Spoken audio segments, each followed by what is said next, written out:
Oh, snipper clips! It's already Friday? I'd better watch that Nintendo Direct about the Switch too.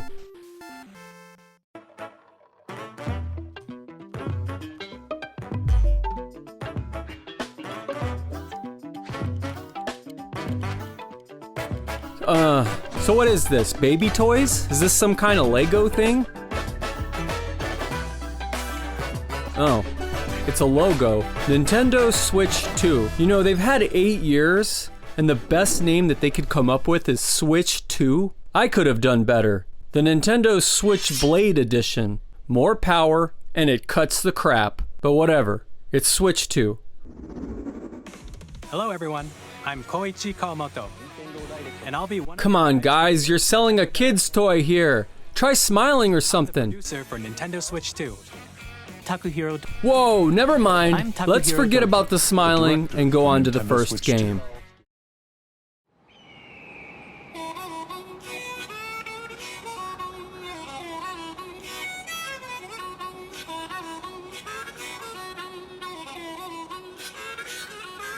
Mario Kart World, an open-world Mario Kart game that lets you go off-road and explore a bunch of themed environments based on real-life countries? I mean, people can keep making fun of the fact that Nintendo keeps relying on the same handful of franchises year in and year out, but you have to admit, this looks freaking awesome.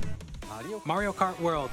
What's with this guy's jacket? It looks like he stole it from his dad's closet or something. So they've added a new C button. What's that for? Oh, it's a chat button. So I guess it's for getting called racial epithets while playing video games with small children. You suck, Beaner! Go back to Mexico, you wetback! Well, that sucks. This just means everyone's going to jail. Oh, and now there's a webcam too? So now the Switch can both hear and see whatever you're doing in your house? Once again, everyone's going to jail. Game chat, it scares me. And it requires a Nintendo Switch Online membership. What is that, like $80 a year in the US? Please take a look.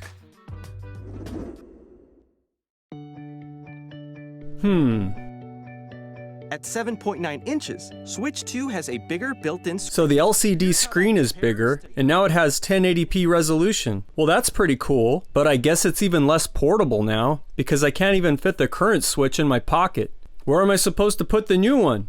But thank goodness they fixed the Joy-Cons, which now attach magnetically instead of with those weak sliders. And it's got these thicker looking analog sticks, which I have to assume means they're more durable than the original. My original Joy-Con controllers drift so far to the right that they voted for Trump. It sucks at playing video games now, but he honestly makes a really great fishing and hunting companion for some reason. But this is the best part. The Joy-Cons can now be used as a mouse-style controller, which opens up a world of possibilities. I hope this means we're going to get some point-and-click games or maybe some cool PC ports. I wonder what Nintendo has in store.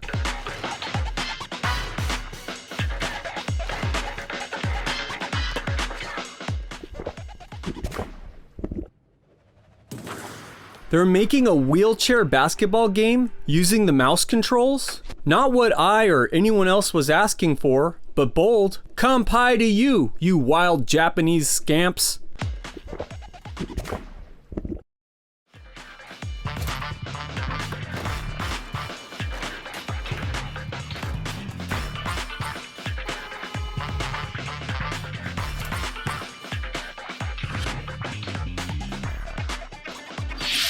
This is the game card for Nintendo Switch 2 titles. It's the same shape as Nintendo Switch game cards, but it's now red and it has much faster data reading speeds. So Nintendo Switch 2 is backward compatible with the Switch, and the cartridges look the same, only red this time. But get this. They're just game keys for downloading the games. Essentially, with Switch 2, physical media is completely dead. Well, that sucks. But what doesn't suck is that Switch 2 will offer enhanced updates for pre-existing Switch games you might already own. For instance, if you have the Breath of the Wild, now you can play the game with improved graphics. That won't give you a headache. And even the new Metroid Prime 4 is going to be enhanced for the Nintendo Switch too, including the use of mouse controls, which should actually be totally awesome. FPS games are always more fun with mouse controls. Next, here are some games from our publishing and development partners coming to Nintendo Switch 2. I have long observed the lands between. This world is in dire need of repair. Elden Ring is finally going to be playable on a Nintendo console. 3 years too late, but better late than never. That guide you through your burden.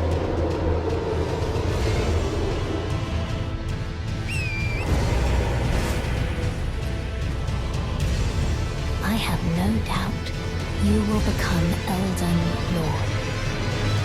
Hogwarts Legacy is also coming out as a launch title, which really ought to be head and shoulders better than the very sad Switch Uno version. It even makes use of mouse controls, which I'm quickly starting to realize is the absolute most underrated feature of this console. But there's also going to be Tony Hawk's Pro Skater, some sort of Andrew Tate simulator with bananas, and Yakuza 0 Director's Cut, which is very nice. But more important is the fact that the Switch 2 is getting an exclusive vampire game made by From Software called Duskbloods. And it looks fascinating. But what's this? Sakurai's been busy working on a sequel to Kirby Air Ride called Kirby Air Riders. Well, that's pretty cool.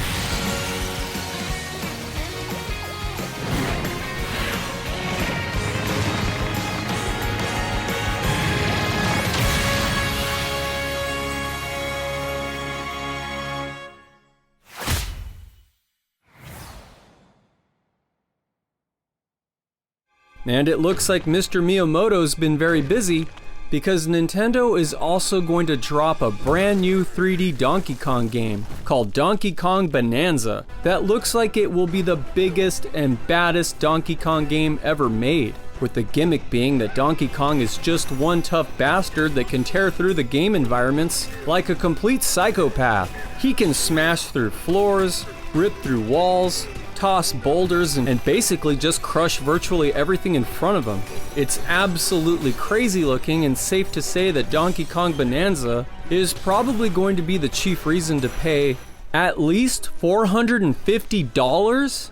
Stop the video! I just have to pause and talk about the price of the Switch 2, because it's causing all sorts of controversy. First of all, because of the situation with tariffs, no one is sure about the final price for Nintendo's new console. Recently, for most countries, a pause has been put on tariffs in order to allow for future negotiations. This includes Vietnam, which was formerly hit with a 46% tariff. But now that's been reduced to 10% for 90 days, and I doubt it's going to go back up. This is really good news, because it's reported that 50% of Nintendo's Switch production has been moved to Vietnam. However, roughly half of production is still in China, and that's not good news, because the US is going to uphold a staggering 145% tariff against goods coming from China.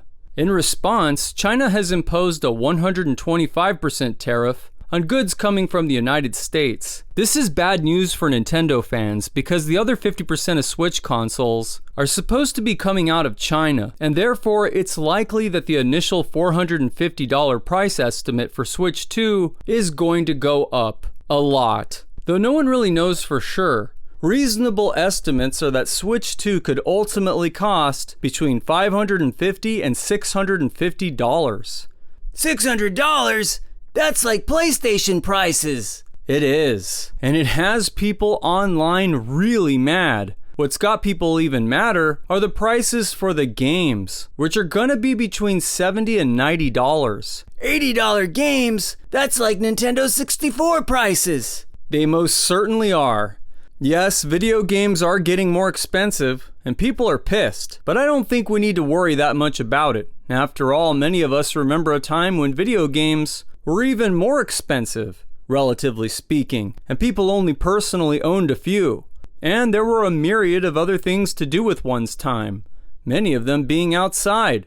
Like on the grass? I'm just saying you all need to go outside and touch grass. That's all. Back to the video. Damn, Nintendo! $450 to get a Switch 2? Thanks, Obama. Well, all that sounds cool and everything, but watching this, the real showstopper for me was the announcement that the GameCube is coming to the Switch 2 by way of Nintendo Switch Online, and it will include The Legend of Zelda Wind Waker, one of the most underrated Zelda games ever made, alongside Soul Calibur 2, a great fighting game, and F-Zero GX, which is one of the best racing games from the time period. And of course, in the future, a bunch of other games are going to be included. Did I see Luigi's Mansion over there? I most certainly did.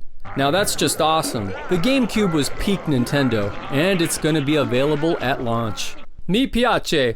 So what do I think about the Switch 2? Well, it's definitely going to have a bunch of incredible new games, backwards compatibility, free enhancements to pre-existing Switch games, and improved controllers that can be used as a mousepad. Honestly, I think this looks incredible. The Switch 2 attempts to merge the best aspects of contemporary mainstream gaming with Nintendo's first-rate game library. And, of course, it's portable, sort of. The only downside I can see is the high cost. The high cost of games? $80, bro? And the fact that we are now well into the era of dead physical media.